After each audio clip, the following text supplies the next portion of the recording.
Hi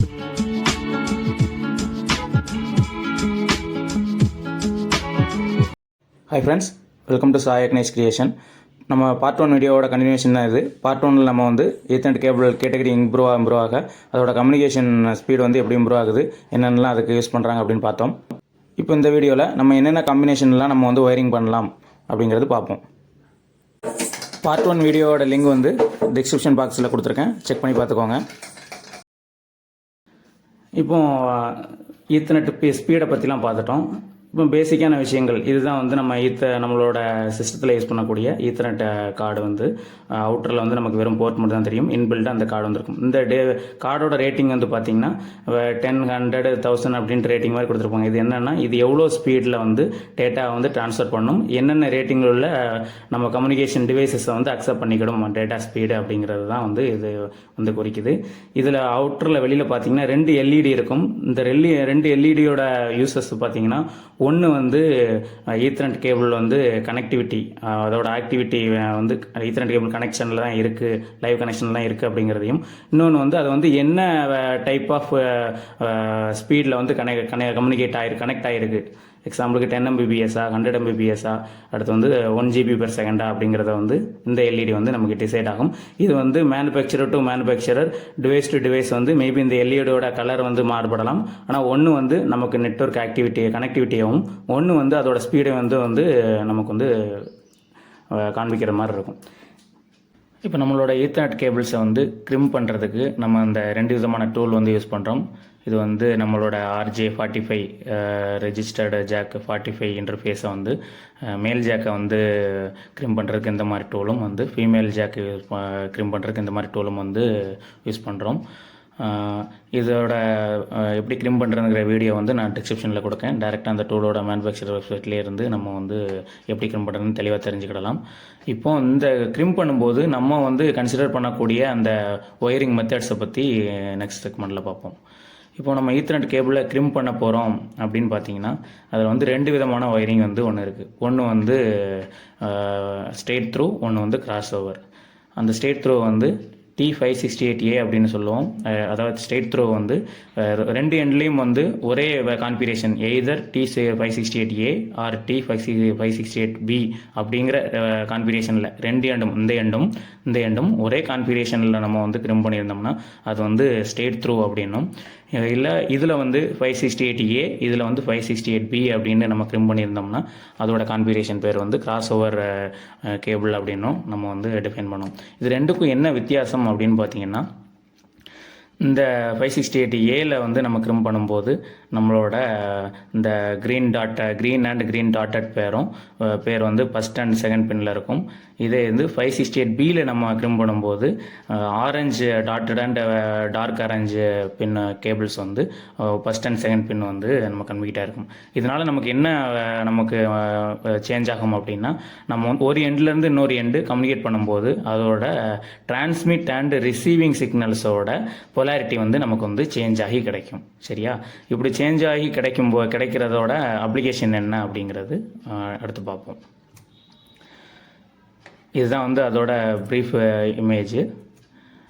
எக்ஸாம்பிளுக்கு straight through கனெக்ஷனாக இருந்தால் இந்த 2 எண்ட்லேயும் வந்து straight through connection, either 568A 568B நம்ம எதுவாக இருந்தாலும், இப்போ வந்து பின் 1 வந்து பின் 1 தான் கனெக்ட் ஆகிருக்கும், பின் 2 வந்து பின் 2 தான் கனெக்ட் ஆகிருக்கும். இதே மாதிரி நமக்கு வந்து போத் எண்டும் கனெக்ட் ஆகிருந்தால் அது வந்து ஸ்ட்ரெயிட் த்ரூ கேபிள்ஸ். இதுவே வந்து நமக்கு வந்து பின் 1 வந்து பின் 3 கூடையும், பின் 2 வந்து பின் 6 கூடையும், பின் 6 வந்து பின் 2 கூடையும் கம்யூனிகேட் ஆயிருந்துச்சு அப்படின்னா அது வந்து கிராஸ் ஓவர் ஸ்கீம் அப்படின்னு சொல்லுவோம். இந்த 2 விதமான ஸ்கீம்ஸும் வந்து நம்ம ஸ்டார்டிங்லேயே நம்ம ஏற்கனவே ப்ரீவியஸ் வீடியோவில் நம்ம சொன்ன மாதிரி என்ன டிவைஸ் கனெக்ட் பண்ண போகிறீங்க, ஆப்போசிட் என்ன டிவைஸ் கனெக்ட் பண்ண போகிறீங்க அப்படிங்கிறத பொறுத்து இந்த ஒயரிங் கான்ஃபிகரேஷன் வந்து சேஞ்ச் ஆகும்.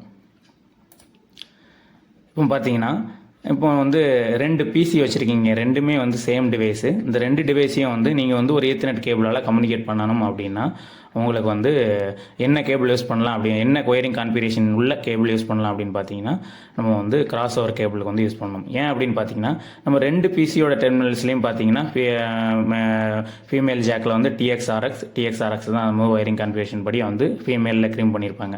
இப்போ இதில் கொண்டு போயிட்டு நம்ம வந்து கிராஸ் ஓவர் கேபிளை யூஸ் பண்ணாமல் ஸ்ட்ரெயிட் த்ரூ கேபிள் யூஸ் பண்ணோம், நம்ம பேட்ச் கேபிள் வந்து யூஸ் பண்ணோம் அப்படின்னு பார்த்தீங்கன்னா வச்சிங்கன்னா டேரெக்டாக டிஎக்ஸ் டு டிஎக்ஸ் நான் சொன்ன மாதிரி TX to TX RX to RX வந்து டேரெக்டாக போய் ஜாயிண்ட் ஆகும். அப்படி ஜாயிண்ட் ஆகும்போது டிரான்ஸ்மிட் சிக்னல் வந்து அங்கே உள்ள ரிசீவருக்கு வந்து கிடைக்காது, அங்கே உள்ள டிரான்ஸ்மிட்டுக்கே போய் மறுபடியும் வந்து கொலேஷனை வந்து யூஸ் பண்ணும், உருவாக்கும். சரிங்களா?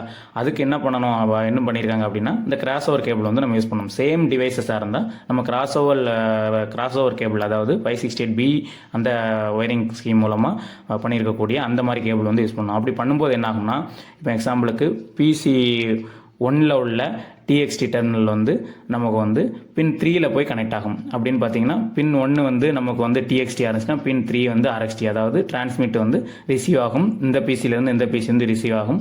அதே மாதிரி வந்து பின் 2 வந்து பின் 6ல் வந்து கனெக்ட் ஆகும். இப்போ பின் 2 வந்து டிஎக்ஸ் மைனஸாக இருந்துன்னா பின் 6 வந்து ஆர்எக்ஸ் மைனஸ். அப்போ இந்த பிசியும் நம்ம வந்து இங்கேருந்து இங்கே டேட்டாவை வந்து ட்ரான்ஸ்ஃபர் பண்ணிக்கிட முடியும், இந்த பிசியும் இங்கேருந்து இங்கே வந்து நம்ம டேட்டா வந்து டிரான்ஸ்மிஷன் வந்து பண்ணிக்கிட முடியும்.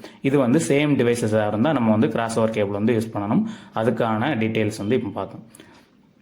இதுவே வந்து 2 பிசி இருக்குது. அந்த 2 பிசிக்கு நடுவில் வந்து ஒரு ஹப் ஆர் நெட்வொர்க் சுவிட்ச் ஒரு சர்வர் ஏதோ இருக்குது அப்படின்னா வந்து நம்ம இந்த நேரத்தில் நம்ம என்ன யூஸ் பண்ணலாம் அப்படின்னா நம்ம வந்து ஸ்ட்ரெயிட் த்ரூ கேபிளே வந்து யூஸ் பண்ணலாம். ஏன்னா வந்து நம்மளோட நெட்வொர்க் சுவிட்சில் உள்ள ஃபீமேல் ஜாக்கில் வந்து எப்படி நம்ம வந்து ஒயரிங் கான்ஃபிகரேஷன் இருக்குன்னா வந்து அப்படியே வந்து பிசியில் இருக்கிறதோட ஆப்போசிட் எண்டாக இருக்கும். அந்த மாதிரி சிச்சுவேஷனில் நம்ம வந்து ஸ்ட்ரெயிட் த்ரூ கேபிள்ஸே யூஸ் பண்ணலாம். ஏன்னா இங்கே டிஎக்ஸ் தான் இருக்குது, இங்கே வந்து ஆர்எக்ஸ் தான் இருக்குது. மீன்ஸ் இங்கே இதால் ரிசீவ் பண்ண முடியும், இங்கேருந்து டிரான்ஸ்மிட் பண்ண முடியும், அதே மாதிரி இங்கிருந்து டிரான்ஸ்மிட் பண்ண முடியும், இங்கிருந்து ரிசீவ் பண்ண முடியும். அப்போ நம்ம இந்த பின் கான்ஃபிகரேஷன் வந்து எதுலையுமே சேஞ்சஸ் பண்ண தேவையில்ல. பின் 1 வந்து பின் 1 கூட கம்யூனிகேட் ஆகலாம், பின் 2 வந்து பின் 2 கூட கம்யூனிகேட் பண்ணலாம்.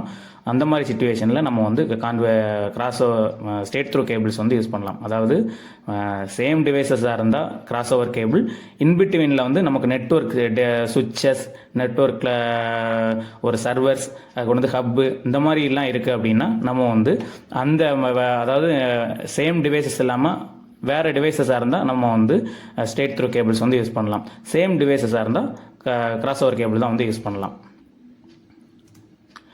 இப்போ இதுவே வந்து இப்போ இந்த மாதிரி காம்பினேஷனில் பார்த்தீங்கன்னா ஒரு பிசி இருக்குது, அந்த பிசி வந்து நெட்வொர்க் சுவிட்ச் கூட கம்யூனிகேட் ஆகுது, அந்த நெட்வொர்க் சுவிட்ச் வந்து இன்னொரு நெட்வொர்க் சுவிட்ச் கூட கம்யூனிகேட் ஆகுது, இந்த சுவிட்ச் வந்து இன்னொரு பிசி கூட கம்யூனிகேட் ஆகுது அப்படின்னா நம்ம எந்த கேபிள் வந்து நம்ம இந்த இடத்துல சூஸ் பண்ணணும் அப்படின்னா இந்த இடத்துல வந்து நமக்கு வந்து ஸ்ட்ரெயிட் த்ரூ கேபிள்ஸும் இந்த இடத்துல வந்து நம்ம வந்து கிராஸ் ஓவர் கேபிள்ஸும் யூஸ் பண்ணணும். ஏன்னு பார்த்தீங்கன்னா இந்த இடத்துல பார்த்தீங்கன்னா நம்மளோட போலாரிட்டி வந்து இங்கே வந்து டிரான்ஸ்மிட் சிக்னலோட பாசிட்டிவ், இங்கே வந்து ரிசீவிங் சிக்னலோட பாசிட்டிவ் வந்து கம்யூனிகேட் ஆயிருக்கு. அப்போ அங்கே வந்து நம்ம ஸ்ட்ரெயிட் த்ரூ கேபிள்ஸே யூஸ் பண்ணலாம். பின் 1 வந்து டேரெக்டாக பின் 1 கூட, பின் 1 வந்து பின் கூட, பின் 2 வந்து பின் 2 கூட, ஏன்னா டிஎக்ஸ் ஆர்எக்ஸ் அந்த மாதிரி கம்யூனிகேட் பண்ணிக்கலாம். இது வந்து சுவிட்ச் டு சுவிட்ச். இதில் வந்து ஃபீமேல் ஜாக் வந்து எப்படி கிரிம் பண்ணியிருப்பாங்க அப்படின்னு பார்த்தீங்கன்னா டேரெக்டாக ஆர்எக்ஸ் அப்படி மாதிரி பண்ணியிருக்கும்போது டேரெக்டாக ரிசீவிங் சிக்னல் கனெக்ட் பண்ணோம்னா நமக்கு வந்து டேட்டா ட்ரான்ஸ்ஃபர் ஆகாது. அந்த மாதிரி சிச்சுவேஷனில் நம்ம வந்து கிராஸ் ஓவர் ஃபங்க்ஷனை யூஸ் பண்ணலாம். நமக்கு வந்து 1 வந்து 3க்கும் 2 வந்து 6க்கும் அந்த மாதிரி சிச்சுவேஷனில் நம்ம வந்து இந்த மாதிரி யூஸ் பண்ணலாம்.